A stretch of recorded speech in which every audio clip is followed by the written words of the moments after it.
à tous et bienvenue pour ce premier épisode de cette série de vidéos d'analyse sur le studio de production Studio 4.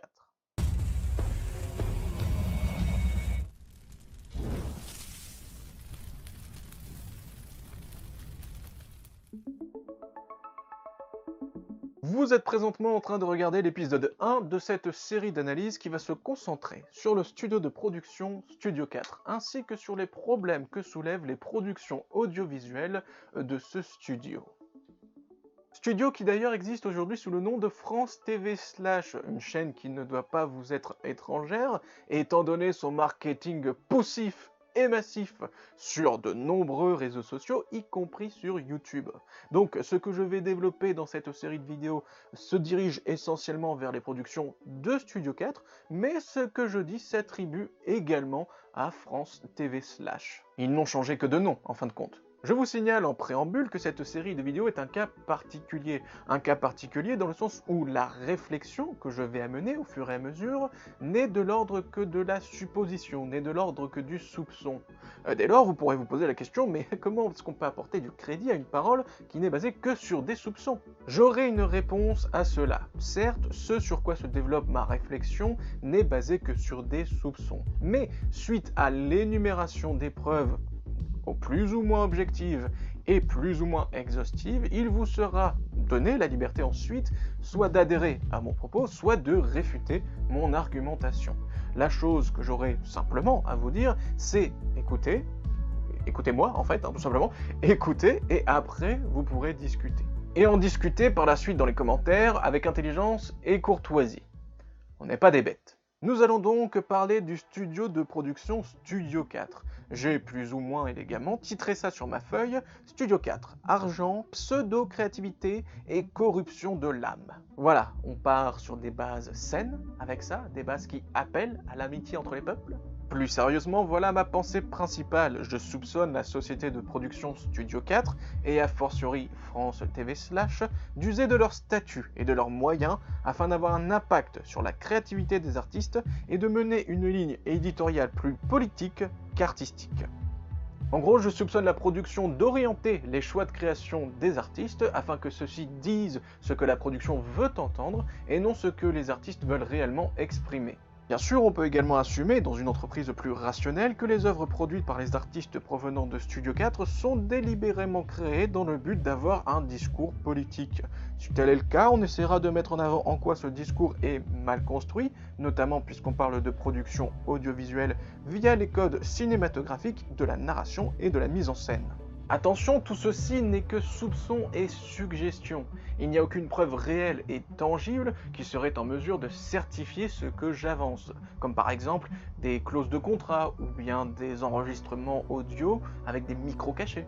Et je ne suis en aucun cas en train d'accuser les directeurs de production de faire quoi que ce soit. On n'est pas ici pour faire de la diffamation. Maintenant que nous avons tout cela bien en tête, laissez-moi vous présenter, afin que vous ayez complètement conscience de ce qu'est le but de cette série de vidéos, ce qu'est Studio 4.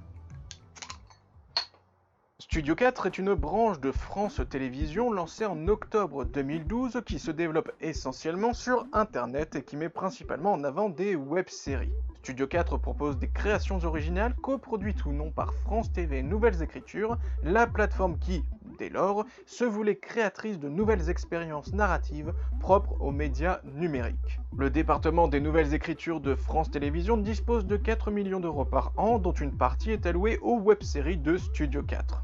Pour faire simple, vous vous souvenez quand Canal+ a voulu faire du contenu sur internet, ils ont créé Studio Bagel, de la même manière que M6 a créé Golden Moustache. Et bah là, c'est pareil, mais pour France 4. Ah et oui, j'ai pris directement sur Wikipédia, parce que pour ce qui est de la description, c'est clair et succinct, donc autant utiliser le meilleur de ce qu'on a en tiré.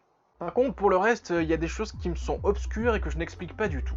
Comme par exemple le moment où, toujours dans le wiki, il est écrit « Lorsque la ligne éditoriale de France 4 évolue pour se repositionner sur la famille, Studio 4 prend davantage d'indépendance ». Il y a quelque chose que je comprends pas. En quoi le repositionnement de la chaîne mère, à savoir un nouveau choix de ligne éditoriale, apporterait-il plus d'indépendance à une sous-branche? Bon, au-delà de ça, j'ai d'autres questions aussi à me poser par rapport justement à cette même phrase, lorsque la ligne éditoriale de France 4 évolue pour se repositionner sur la famille. La famille de qui, exactement? Quel genre de famille regarde tous ensemble France 4? Le contenu proposé par la chaîne est tellement hétéroclite que certes, chacun des membres de la famille peut y trouver son compte, mais jamais en même temps. Surtout aujourd'hui, lorsque chacun des membres de la famille peut, selon les moyens de cette famille bien entendu, avoir accès où il le souhaite au contenu qu'il veut pendant son temps libre. Je vois mal les familles modernes se réunir autour d'Amour, Gloire et Beauté, Meurtre à l'île-Dieu, Inspecteur Barnaby, Teen Wolf ou encore La Grande Librairie. Bref, passons maintenant que vous savez qui est Studio 4, laissez-moi vous présenter de manière très succincte les quelques productions que nous allons voir tout au cours de cette série de vidéos et qui seront les exemples qui viendront souligner mon propos. Le Visiteur du Futur, web-série réalisée par François Descraques. Ça paraît un peu chelou quand même cette histoire. Non, c'est mon destin, c'est mon destin. Allez, je vois la console. Reboot, web-série réalisée par David Mourier. Je fais ce boulot depuis tellement d'années que j'ai l'impression de... Vous êtes à la maison. Oscar, est-ce que vous êtes heureux? Mais c'est pas ma maison ici. La théorie des balls et Le secret des balls, web-série réalisée par Slimane Baptiste Beyroun. Alors Chris, j'ai une petite question. Pourquoi ça s'appelle le fou?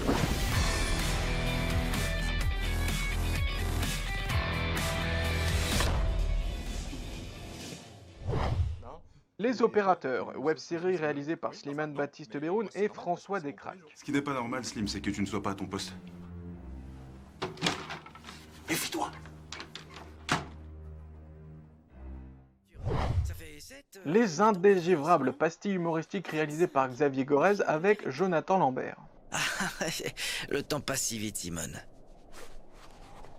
Régine, monsieur le directeur. Les Textapes d'Alice, web-série réalisée par Angela Soup. Pas d'enfants. Ouais, bah c'est ça le truc, hein. Pas marié, pas d'enfant, ça veut dire névrosé. T'exagères pas un petit peu? Tom, compte, c'est bête Gojil, maintenant. Martin, Sexe Faible, web-série réalisée par Juliette Tressanini et Paul Lapierre. Tu veux monter ou t'es pressé? Quoi? Mais ferme ta chemise, toi aussi. T'es sérieuse, là? Quoi? Bah oui, je suis sérieuse. Enfin, c'est normal que tu te fasses emmerder avec ton jean moulant, là, tu cherches. 3 dans la tête, pastille humoristique réalisée par Guillaume Pixy. On dirait un chanteur de variété. Putain, le cul qu'elle a, je te dis pas, le méga boule, il me reste des préservatifs, moi. Écoutez, moi j'attends qu'elle ouvre la bouche. Ah ouais, moi aussi. Parce que c'est bien beau d'avoir du charme. Un peu de charme, non mais je rêve. Un peu de charme. Montre. Mais regarde-moi cette bombe. Oh putain, faut que je me frotte.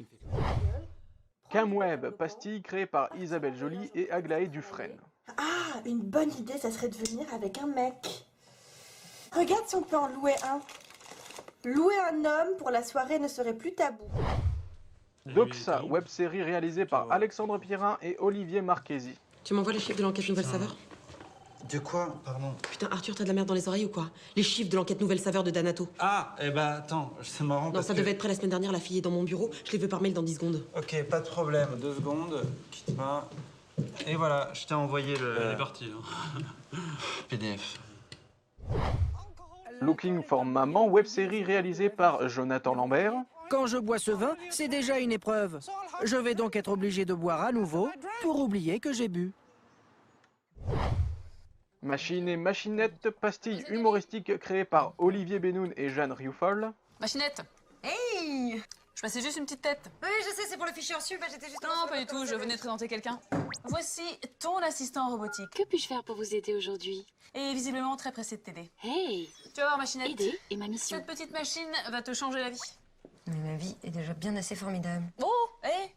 Dis donc, machine, machinette. Si c'est pas un signe que vous allez bien vous entendre, ça? Qu'est-ce que vous entendez par mon assistant robotique? Et enfin, Dring, pastille humoristique réalisée par Grégory Magne. Bonjour madame. Bonjour. Je me permets de vous déranger quelques instants. Je m'appelle Jérôme Rank. Je suis actuellement en prospection dans votre immeuble, représentant une société spécialisée dans la vente à domicile et dont j'aimerais vous présenter la gamme de produits. D'accord, et vous êtes? Oui, monsieur Jérôme Rank. D'accord. Ces plusieurs exemples, nous les verrons soit un par un, soit par groupe dans chacun des épisodes de cette série de vidéos. Et afin que l'on soit bien sur un bon terrain d'entente, vous et moi, cette liste n'est pas exhaustive. Certes, elle n'est pas exhaustive, mais n'allez pas croire que j'ai choisi ces exemples en particulier afin d'avancer ce que je dis. J'ai regardé toutes les séries disponibles sur le site Studio 4 lorsque celui-ci était encore en ligne. Oui, toutes les séries. Car oui, léger détail, le site Studio 4 n'existe plus. Il a été complètement remanié de telle façon à ce que vous soyez redirigé vers le site France TV/.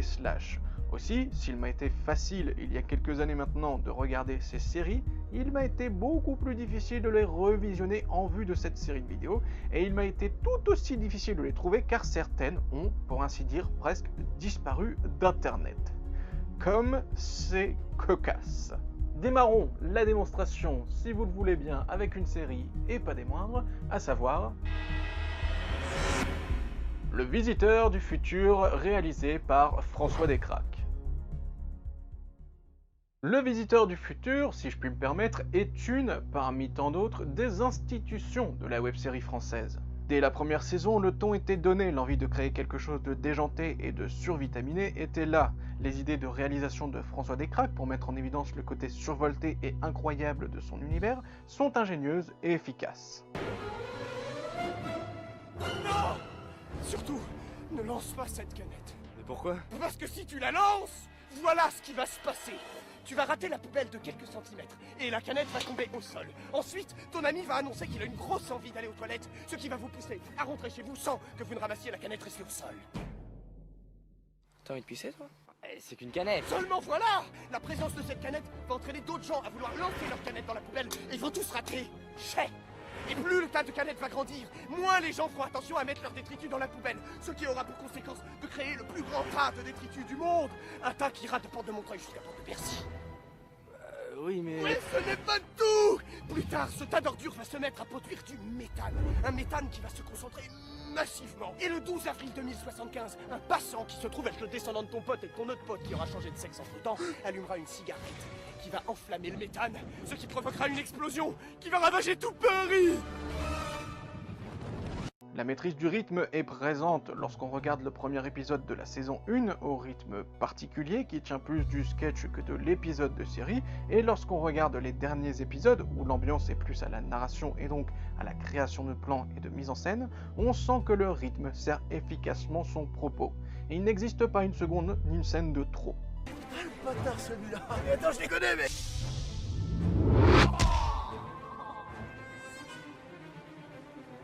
Tu vois, Raph, si tu m'avais écouté, bien tu ne serais pas là à te traîner dans la boue.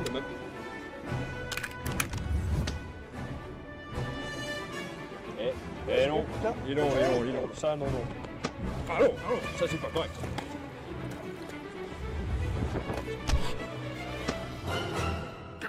What the fuck? Mais puisque je me tue à vous le dire, je suis le véritable docteur Henri Castafol. What the fuck?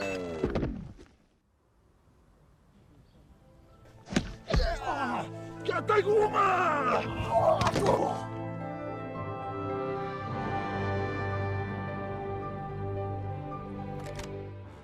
Pour ce qui est du jeu d'acteur, on est sur du correct, et ceci est assez personnel, mais je préfère des personnes qui sont en sous-jeu plutôt que des personnes qui sont en surjeu.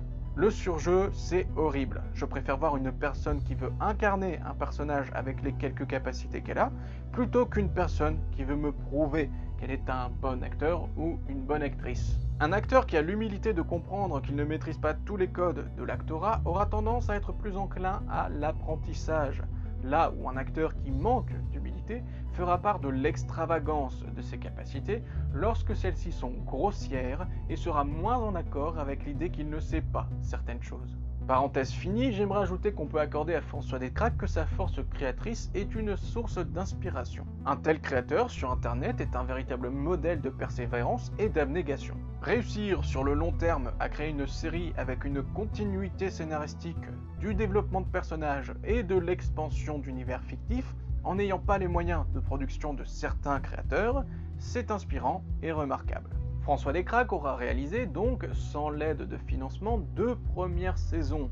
À partir de la saison 3 et 4, il sera rejoint dans la production par Studio 4. Et, chose qui pourrait étonner, ma saison préférée est la saison 3.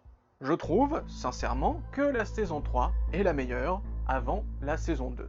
Parce que le visiteur du futur, ça parle de quoi exactement? Ça parle d'un monsieur qui vient du futur, qui va dans le passé et qui va parler à Raph, un mec de tous les jours, et décide d'annuler avec lui des catastrophes. Des catastrophes qui, dans le passé, ne sont que de l'ordre de l'anecdotique, mais qui, plus tard, sont de véritables chamboulements sociaux ou climatiques. Dans leurs aventures, le visiteur et Raph seront accompagnés par Judith, une mercenaire, et Matteo, le garde du corps de Judith. Dans la saison 3, après moultes aventures, le petit groupe est mis à mal par l'arrivée d'une entreprise concurrente, les Missionnaires, dirigée par Joseph, une ancienne connaissance du visiteur. Avec cette saison 3, l'intrigue tend vers une certaine réflexion. Les personnages subissent de véritables changements de personnalité, la réalisation est poussée pour nous faire ressentir les enjeux de la série, les décors sont inventifs et créatifs, le comique est d'une finesse des plus appréciables, sauf certaines scènes dont on aurait pu se passer aisément. Le comique est d'une certaine finesse donc, notamment grâce à la justesse des dialogues, et les acteurs, maintenant avec plusieurs années d'expérience et d'apprentissage dans des écoles pour certains, sont plus convaincants que jamais. La saison 3 pousse son récit et ses enjeux bien plus loin qu'elle ne l'avait fait auparavant et se targue même de proposer, à la fin, des ouvertures avec des enjeux encore plus prometteurs. Enjeux qui, malheureusement, ne seront jamais développés. En effet, tous les enjeux mis en avant dans la saison 3 et qui sont présents depuis le début de la série ne prendront aucune résolution dans la saison 4 et dans aucune autre saison au format web-série. Et oui, les petits malins qui ont lu la saison 5 en livre, je vous ai devancé. Parce que oui, si ça se trouve, on a le fin mot de cette histoire dans la version écrite, mais je ne l'ai pas lu. Et avant que vous ne disiez quoi que ce soit sur le fait que je devrais arrêter de me plaindre et lire le bouquin, on doit s'accorder sur une chose. Lorsque je commence un livre, ou un film, ou une série, je m'attends à voir la suite dans le même format. Même si c'est une suite en plusieurs étapes, je ne vais pas, par exemple, prenons un exemple, je ne vais pas commencer Harry Potter à l'école des sorciers en film, puis passer sur Harry Potter et la chambre des secrets en livre, pour finir par Harry Potter et le prisonnier d'Azkaban en jeu vidéo. Ça n'a pas de sens. Donc peu importe que la suite directe des aventures du visiteur du futur prenne fin dans ce livre, on n'est pas là pour juger d'une œuvre cross-média, on est là pour juger d'une web-série. C'est d'ailleurs tout l'enjeu de cette série de vidéos, s'attarder sur l'apport culturel et les qualités des productions audiovisuelles de Studio 4. Bref, on reparlera de tout ça plus tard, revenons-en à la saison 3. Parce que même si la saison 3 reste la meilleure à mes yeux, quoique avec un peu de recul je commence à me dire que la saison 2 a plus d'armes face à la 3, il reste que cette troisième saison souffre d'une narration poussive, hachée et parfois incohérente. En effet, le rythme de la série oscille entre prenons le temps de raconter les choses et plus rien à foutre de raconter quoi que ce soit, faisant des scènes d'action.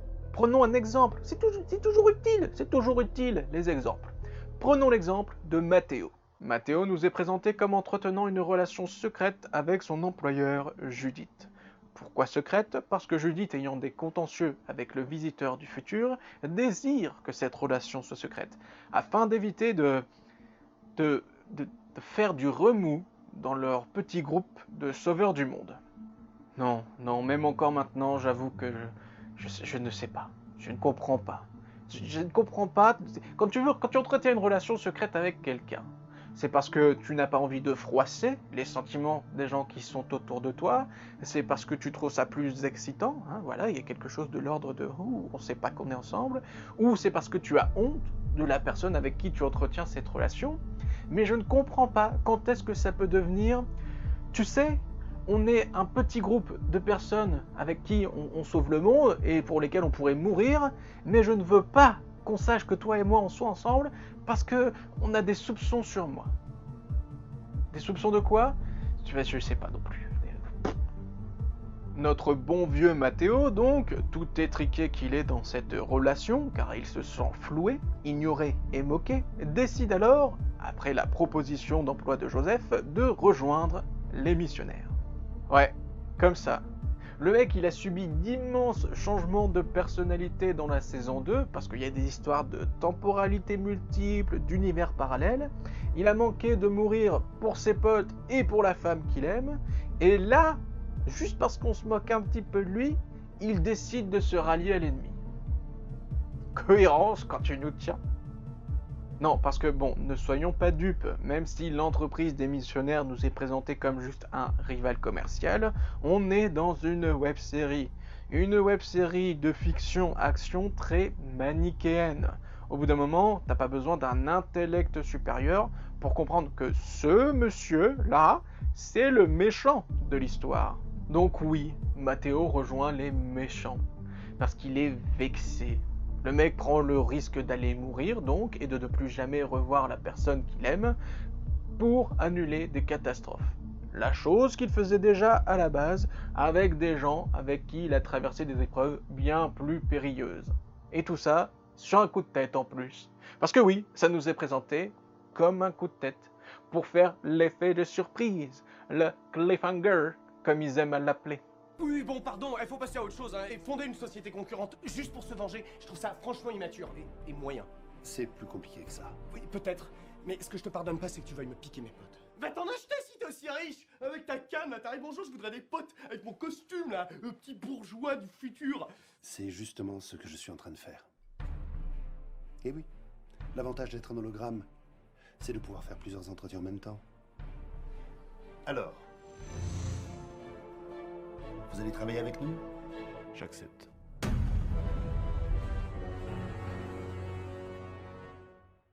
Non mais moi je veux bien, on fait des choses stupides quand on aime. Mais qu'est-ce qui l'empêchait de se poser 5 minutes pour discuter avec Judith? Alors oui, on a bien une scène où on les voit discuter, bien entendu. Mais bon, comment dire, la scène n'est pas du tout faite pour nous faire ressentir quelque chose, hein, vu qu'elle sert un gag. Me dis pas que t'as refusé.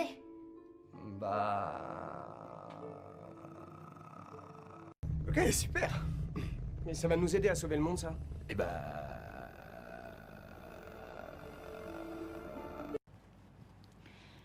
S'il découvre qu'on sort ensemble, il va forcément penser que je fais ça pour gagner ma place auprès de vous. Et c'est le cas. Non? Mais on pourrait le penser. Parce que c'est surprenant qu'un mec comme moi sorte avec une nana comme toi.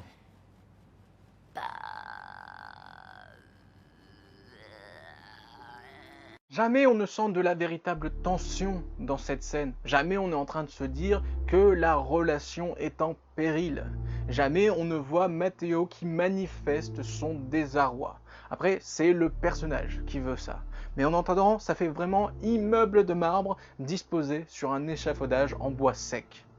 Beaucoup de situations dans la saison 3 sont ainsi présentées comme étant réfléchies en amont, mais auxquelles on n'a jamais pris le temps de se dire comment faire en sorte qu'elles trouvent une résolution tangible ou bien même efficace. Ça, mais en plus on atteste encore une fois des maladies d'écriture de François Descraques. Ces maladies étant l'action sans logique et l'incapacité à se renouveler.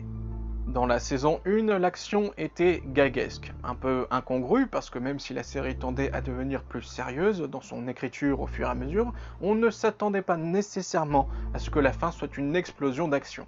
Dans la saison 2, l'action était spectaculaire. Pour vous la faire courte et pour éviter de rentrer dans les détails parce que ça serait trop long, les méchants de l'histoire sont devenus riches et ont engagé des ninjas. Bon, pourquoi pas après tout, François Descraques a réussi à se faire des connaissances dans le milieu pour pouvoir discuter avec des cascadeurs professionnels. Mettons ces connaissances à profit et offrons un final spectaculaire d'arts martiaux et faisons du personnage de Matteo un personnage emblématique. Dans la saison 3, l'action est une surenchère de ce qu'a fait l'épisode 2. L'action dépasse la logique, les méchants étant désormais armés d'armes de poing. Moi, dans ma tête, tu vas pas me retirer l'idée qu'il suffit qu'un mec se dise « c'est bon, ça me saoule », qu'il lève son flingue et défouraille à tout va. C'est quand même tout le but d'une arme à feu, c'est d'être à distance de la cible pour éviter le corps à corps. Non seulement l'action dépasse la logique, mais en plus elle dépasse les lois de la physique. Alors, je veux bien qu'on fasse des personnages féminins forts. Encore que, mais il va falloir m'expliquer comment une petite talonnade arrière, ça te fait virevolter en l'air comme ça. Quand est-ce qu'avec son tour de bras, Florent Dorin arrive à soulever d'une seule main un homme d'au moins 80 kg juste en lui attrapant un petit bout de tissu? Comment est-ce qu'une femme d'une soixantaine de kilos qui ne fait montre d'aucune puissance physique arrive à rivaliser avec une armoire à glace d'à peu près 100 kg? Au bout d'un moment, il y a une limite que le cerveau dépasse difficilement, et ce même s'il est en face d'une fiction. Et je passe très vite sur la saison 4 parce qu'on a exactement les mêmes travers. Ce qui m'amène au second point, l'incapacité à se renouveler. Si vous voulez, dans ces histoires de voyage temporel, François Descraques a décidé d'implémenter un élément d'intrigue qu'il appelle la brigade temporelle. La brigade temporelle, comme son nom l'indique, est une police chargée de réguler les débordements spatio-temporels afin d'éviter que le monde ne sombre dans un non-sens absolu du fait des paradoxes temporels que pourraient occurer les allées et venues d'êtres mal intentionnés. Cette police, qui est introduite dès la saison 1, on atteste de sa dissolution dans cette même saison. C'est pourquoi, lorsque dans la saison 2, on voit une nouvelle brigade temporelle, on se dit « Oh, c'est intéressant ». Quand on atteste de la naissance d'une nouvelle brigade temporelle dans la saison 3, on se dit « Ah, vraiment, il n'y avait pas autre chose à faire ». Et lorsqu'on atteste enfin dans la saison 4 d'une nouvelle brigade temporelle, on se dit « Oui, en fait, non, vous vous foutez de ma gueule, c'est ça ». Il en va de même pour la famille Lombardi. La famille Lombardi est une fratrie qui nous est présentée dans la saison 2 et qui est composée de Raoul, l'aîné, Dario, le cadet de Raoul, et Sarah, la benjamine. Ces derniers, suite à la peur d'avoir leur existence effacée de la réalité par le visiteur du futur et ses actions dans le passé, qui se répercutent dans le futur donc, décident de se lever contre le visiteur et sa bande. Dans cette même saison 2, les Lombardi échouent à mettre fin aux actions du visiteur. C'est pourquoi, lorsqu'on les voit arriver dans la saison 3 du côté des méchants, on se dit « Ah oui, bah c'est quelque chose, hein. Je sais pas ce que c'est, mais c'est quelque chose ». Et lorsqu'on les voit arriver une fois de plus dans la saison 4, on se dit « Ah oui, c'est écrit ici tout en bas, tout en petit. Vous qui regardez la saison 4 du Visiteur du Futur, sachez qu'on se fout de votre gueule. » Complètement. Plus on avance dans les productions de François Descraques, plus ce qu'on voit ne semble être qu'une réédition, un éternel recommencement d'une bonne idée que la personne a eue en lançant son premier épisode de série qui, à la base, n'était rien d'autre qu'un sketch. Ce sentiment de répétition est accru dans la saison 4, pinacle de la série qui n'a plus rien à offrir et qui réussit le tour de force de se répéter elle-même dans sa propre saison. Rendez-vous compte d'une chose, dans la saison 4, on a tout. La brigade temporelle à la fin, les Lombardi qui sont méchants, Matteo qui refoule ses sentiments, Raph qui a des problèmes de cœur, voire même de sexe, ou soyons plus honnêtes, de frustration sexuelle avec sa copine. C'est d'autant plus dérangeant quand on sait que François Descraques fait jouer son petit frère, Raphaël Descraques, pour jouer Raph. On a aussi Henri, le robot scientifique qui ne peut faire d'avancées technologiques parce qu'il manque de moyens. L'histoire se répète elle-même au sein même de la saison. C'est-à-dire que le personnage du visiteur, dont le nom a été volontairement ignoré jusqu'alors, mais qui nous est révélé comme étant le nom de Renard, ridicule à souhait, ce personnage donc souffre d'un syndrome de l'imposteur. Il a l'impression que ses actions ne servent à rien et qu'il en est arrivé là mais qu'il ne le mérite pas.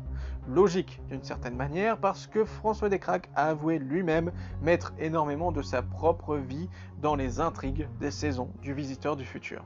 Du coup, Renard, puisque l'occasion se présente, tient des répétitions de théâtre où celui-ci se met en scène en train de faire semblant d'éviter des catastrophes devant un public.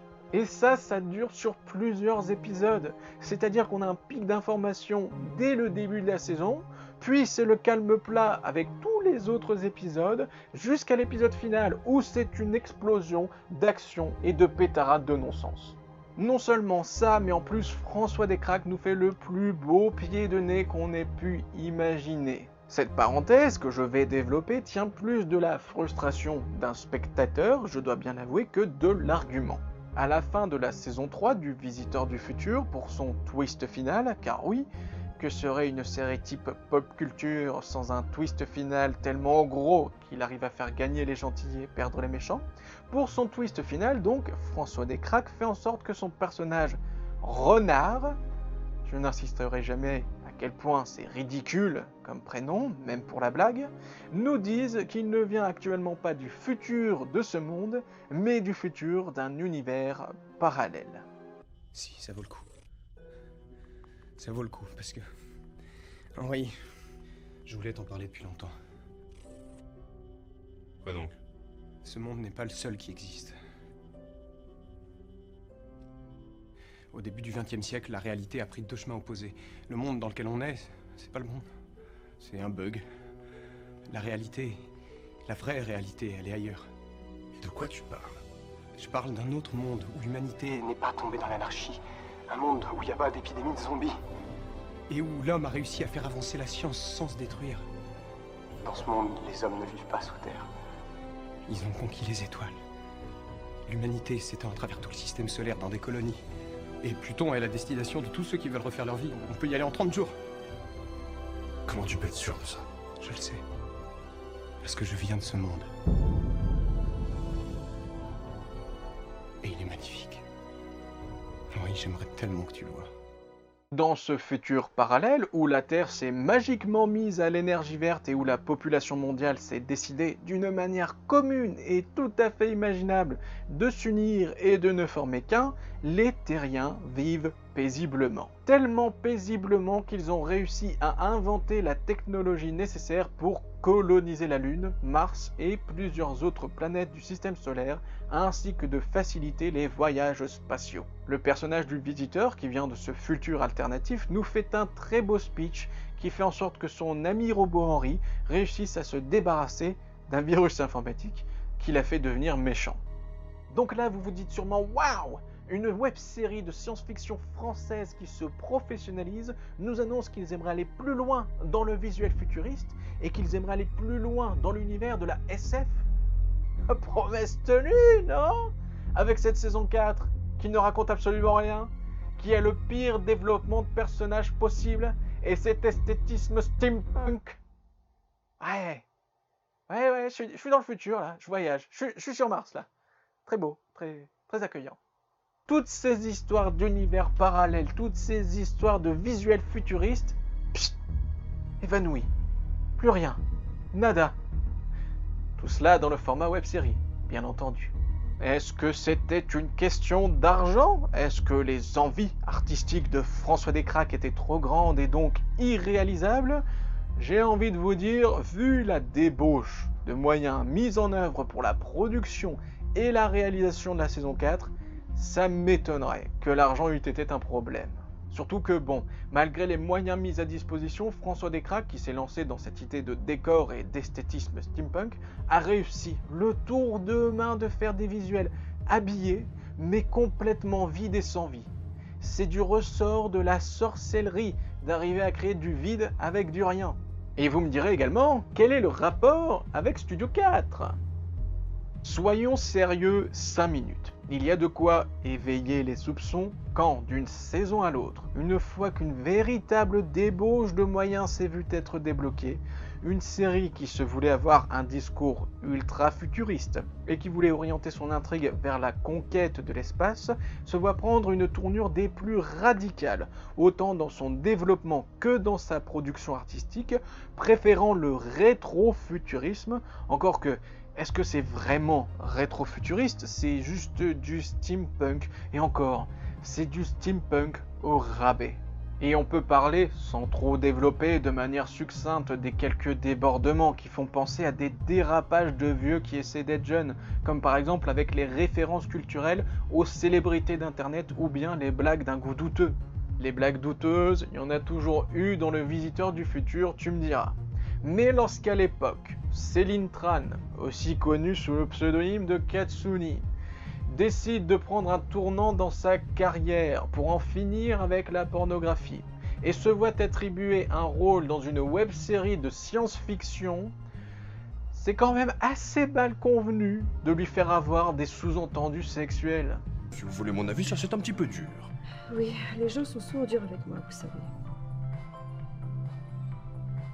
Ah, c'est marrant, non? Les hommes sont durs avec elle parce que dans les films de cul, les hommes ils ont la vie dure. Bref, toujours est-il que, comme dit plus tôt, la série a au moins le mérite d'être divertissante. C'est pas la pire. Je voulais commencer avec une série assez cool pour que vous voyez ce vers quoi va tendre la série de vidéos que je vous propose. Histoire qu'on se mette dans le bain, tranquillement, afin qu'on y aille crescendo. C'est pas la pire dans le sens où les véritables griefs que j'ai envers les productions de Studio 4, ils sont bien plus parlants et bien plus apparents dans les autres séries dont on va parler dans les prochains épisodes. J'espère que cette vidéo vous aura plu, j'espère également que l'idée d'une série d'analyse vous plaît. N'hésitez pas à me faire tous vos retours dans l'espace des commentaires. J'en profite d'ailleurs, puisque j'en suis là, pour vous annoncer que si vous voulez prendre connaissance des prochaines séries dont on va parler dans les prochains épisodes, vous pourrez trouver tout le nom de ces séries dans la description de cette vidéo. Je vous dis à la prochaine. Pendant ce temps-là, moi je vais attendre un petit peu. Ah, on est bien là quand même, hein. Allez, salut.